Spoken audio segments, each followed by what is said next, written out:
Hey everybody, Scoutcraft here again, midweek Wednesday. A few things to talk about today. I got a nice tool review that I wanted to share with you, which we'll be getting to first off. But a couple other things after that. We're going to do try and squeeze in a quick restoration of a nice little screwdriver. Again, with the screwdriver themes we're talking about. But let's get started right away with this cool tool that I picked up the other day on Amazon. Okay, now if you remember, it was I guess a couple weeks ago we did a review on this punch set that I picked up, and I'm very happy with it because like I said, it's just what I needed for the jobs that I'm doing. And this type of punch set is a hammer type punch set, and it uses these dies, you know, on the edge here. Now this is great and everything, but there's something I want to tell you about this type of punch set. Whenever you have any type of punch set that uses a force or a hammer like that, a one-piece punch set is always going to leave a little deformation in certain materials like sheet metal, things like that. Now, if you're using on soft materials like here, we punched this out, you remember, gives you a nice clean hole, especially on the inside. If you're making a disc, you see it's a nice clean hole. But there's always just a little bit of deformation around the edge of the outside because that the way this die is set up, it has to make room for itself. They're kind of tapered. You see that? So it's always going to have to deform one piece or the other. The better type die it would be something like this. This is like a machinist die, what they use. And what it is, it's a two-piece die. They have a female here. You place the material over, and the male comes in and pops it out. Now, because it's supported around the whole edge here, and this is a tight fit, it pops out whatever you want. And that's the preferred method of punching material. Now, you'll see even these old type of punches here, like this is a belt punch or something. This here has a copper plug in the bottom to... but you see, it's still going to give you some deformation because it's just pushing material away. It's not using the male-female punch-out method, okay? So I wanted a set that would do that. And for many years, there's a company called Roper Whitney, and they made a fantastic, they're all over the place. It's a metal punch. Now, I wanted the same set, and unfortunately, I can't, you know, the American set is very, very expensive for what I'm going to use it. If you're using it every day on the job, you need to get the good set. For me, for once in a blue moon, I wanted a set that I could rely on, but, you know, I didn't want China, but I wanted something good. And the problem with buying these used is sometimes these dies wear out from overuse. So you might see one, you know, cheap, reasonable. So you say, oh, it's only $30. You pick one up on eBay. The problem is when you get home, these dies here are worn out, and to replace them are very expensive. So I went with this set. I bought it on Amazon. Very economical, but I was looking around for a long time to get this. And what did I want? I wanted one. Look at that. Where's that made? Taiwan. And what we were saying about Taiwan, this is a beautiful set. And how this works, it looks a little complicated, you know, but it really isn't. It's a simple set. You have a, like we were saying about male and female, you have a, here are the female parts of the die here, and here's the male here. And what you do is you see how that goes in, just like we were saying before. That'll give you, you can say I was pressed out something. But over here, you put the female in the bottom, like this. You put the male in the top. And let me show you how this works. Very interesting.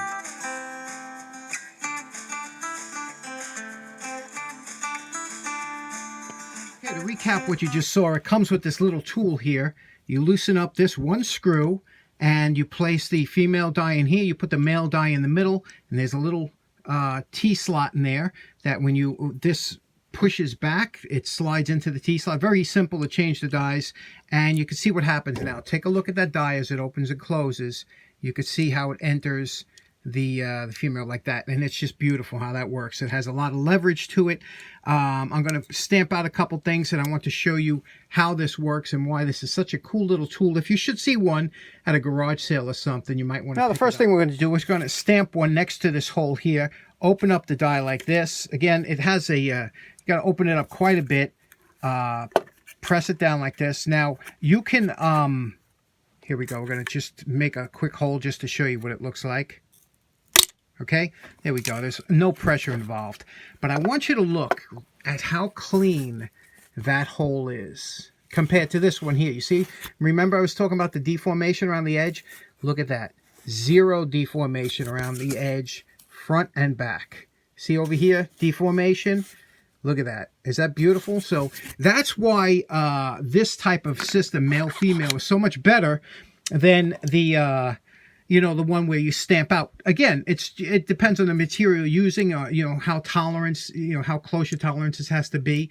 But the one thing is, this is the biggest it goes up to, which is 9/32 of a hole. That's the biggest hole you can get, what we just punched out, and it usually goes down from there. So if you need something any bigger, you might have to look for a different set. But very interesting how this works. I'm going to try on a piece of sheet metal and show you how that works. Now, again, you see this there's a little fence here, and it comes, like I said, with the tool. You can adjust it, this fence, in and out. So if you had to make a row of holes that are 1 inch in from the end, you would set this 1 inch in, and then you would tighten it down, and then this way you could rest the cardboard or sheet metal or leather over here, and it would, you know, it wouldn't let you go in any further. That's what that is. Okay, we're going to punch some into a sheet metal. Now, let's say we wanted to duplicate this hole, and we wanted to make a few holes along the edge here. We already have our fence set up about that depth, and what we do is we take it like this, we place it in here, lower this down, and watch how easy this is. One-handed. It's super easy. That's sheet metal now. We're going to move it down a little bit, take another one. Move it down a little bit. Again, I'm pushing against the fence just to get it along that edge. And last one. Okay? Now let's take a look here at what we have. You can see here, take a look at how clean these holes are. You can see that? And this is, you know, if you tried to do that with a punch in sheet metal, you could see how difficult that would be, you know? But a very clean hole, both sides.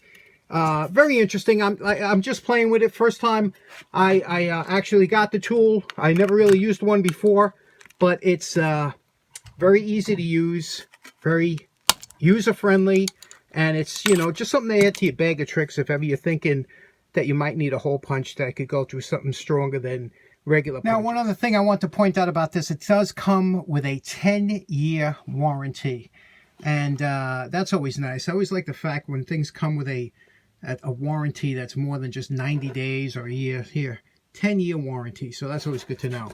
Anyway, this is the type of slugs that you would get out of the punch, and the reason I'm showing that is sometimes you might want to use this for arts and crafts or whatever, and you know, some people actually make, you know, they buy it just to make these kind of slugs or whatever.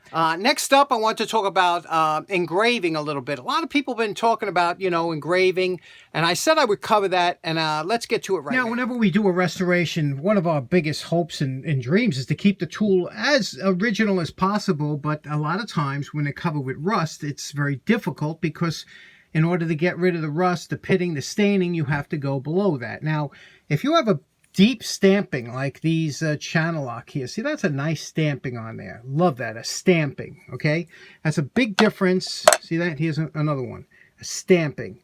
That's stamped into the metal. You can go over this lightly with anything, and most likely that'll remain there. Sometimes it'll even look more crisp when you finish. Again, stamping, okay? Now, here's one I kind of restored. Well, this was something I did because when they came from the factory, they came with these real sharp edges. And for what I'm using it for, I just polished these out. But look, we were, you know, sanding them down, polished them out. Just as nice, the lettering, right? And a mirror finish on there. Look at that. Isn't that beautiful? So there we have, you know, an example of a nice, crisp, engraved stamping. Here's a couple of their later tools. Now look what they're doing. You see, they're not stamping the tools anymore because, you know, the dies are expensive. You got to replace them. So now they're doing, now look at this. Now you see that it looks, you say, well, I could read it. This is so thin, I can't tell you. I'm trying to give you an idea of how thin that is. You know, look at, I mean, this probably goes down at maybe 3 or 4 thousandths of an inch deep, where this, you know, look how deep that is. That's deep. This is just scratched on there. If anything, you know, it's very lightly done. Same thing with here. That, you know, now if this gets rusted and you have to, you know, take it down a little bit, you're going to lose that. And that's just the way it is. So I can't tell you how many times I've come across tools that I said, I'm not going to touch it because I know I'm going to take off all the lead, you know, but that's the line you walk, you know. Now, some people are saying, and I've done this before in previous videos, why don't you deepen the engraving? Sometimes you'll get lucky and you'll come across a wrench or something like this that's kind of flat, big. It's got a big font.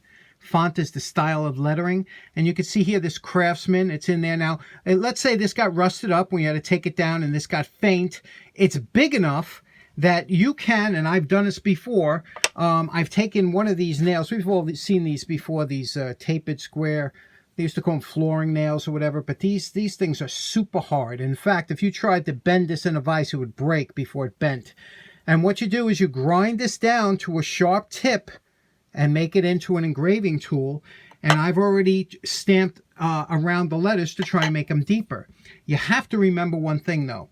These tools are all stamped before the heat treat process, okay? Once they're heat treated, it is extremely hard to get this kind of result. You can scratch it. I mean, I could take this and put a scratch in here, no problem, but you're just scratching the surface. You're not, you know, you're getting the heat treat. And I'll give you an example of that. This here is a hammer made by Vaughan for Craftsman, okay? Now, when they make this hammer, the hammer's all made, and this is done from Vaughan factory. See that wear safety goggles? That's stamped in before the heat treat. See how nice and deep that is? Now, after the heat treat, they take these hammers and they rebrand them for other companies, whether it be True Value, Craftsman, whatever, and then they put this stamp. Now, look at that. See that there? That's a much... Look at that. It's very fine. You see that? That's because it's already hardened. That's the deepest they can get into a hardened, you know, material. Now, there's no way you're saving that font. If this thing, look how this, it's not even deep enough that you could really see, you know, whereas this one here, at least if you grind it down and you take a few thousandths off, you're still going to have the lettering. So that's what we're talking about, you know, like you walk the line. So if this is all rusted and it's imperative that you keep that, don't even touch it because you'll never save this. You can't have your cake and eat it too, and I don't know why that is. Now, once a tool is hardened, that engraving train has left the station, so there's nothing you can really do. And I'm telling you right now, and take this, ask me how I know about this. If you screw up the engraving, it looks 10 times worse than if you take off the engraving altogether. There is nothing worse than a messed up font. I've even had tools that the font looked horrible from the factory. And even after the restoration, when you look at the tool, you say, man, that's kind of a ugly font or something. Or the letters were, you know, not forged. You know, remember, we were talking about the first few stampings, the letters are nice and crisp, but after they get worn out, the letters start to get less crisp, and you can get a wrench that was kind of not so great from the factory, and, you know, we're trying to do the best we can here.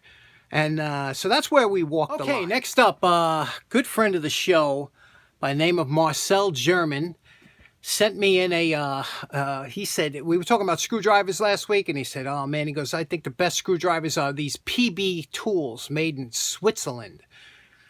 Oh, you guys show me these things and I get the urge, you know. One thing when I was growing up, my father never, you know, anytime when we were kids, you know, you'd buy something, your father would say, what do you need that for? It's more Joe, whatever. Yeah, what do you need that for? Two things my father never busted my chops over was if I bought tools and I bought books.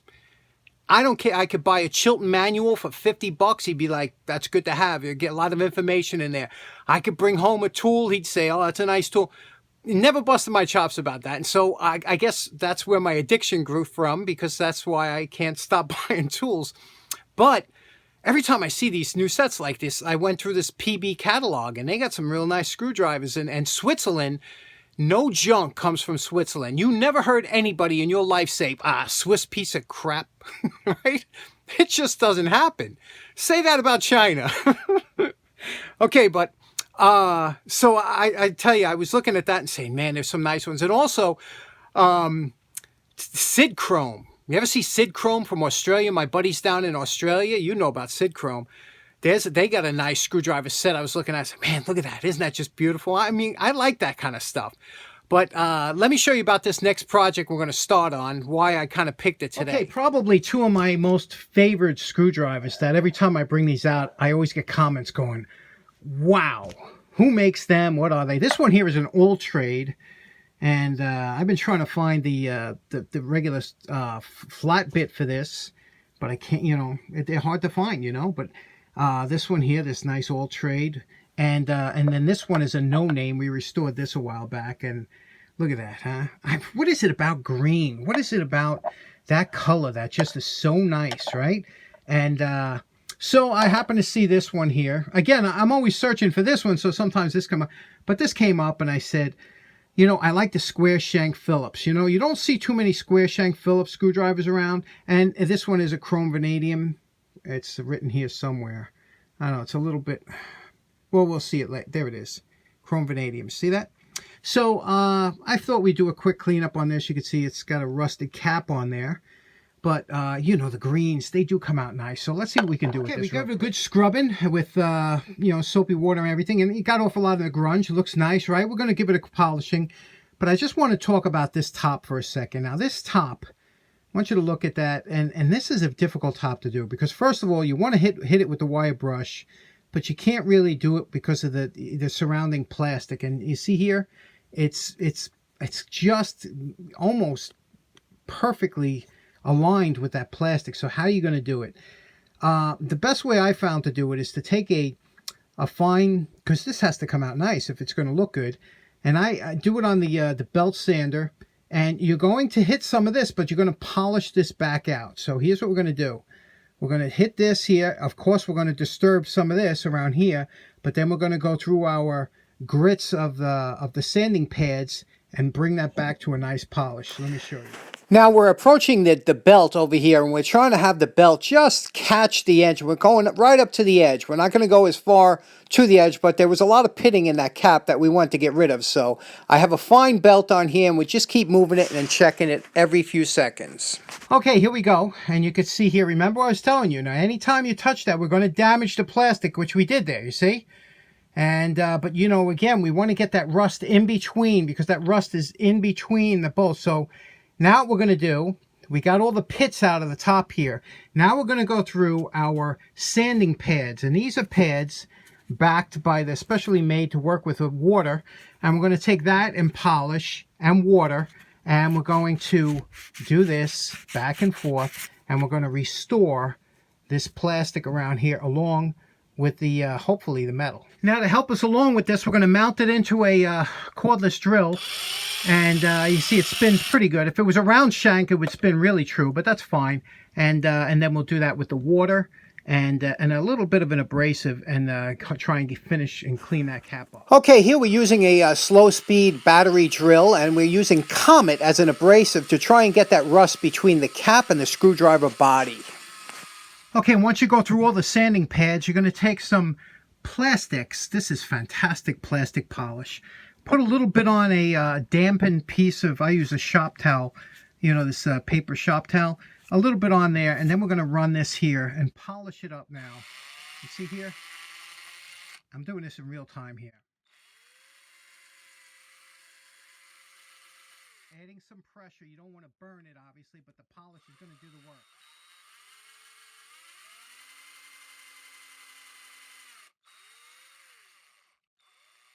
And we're calling this project done.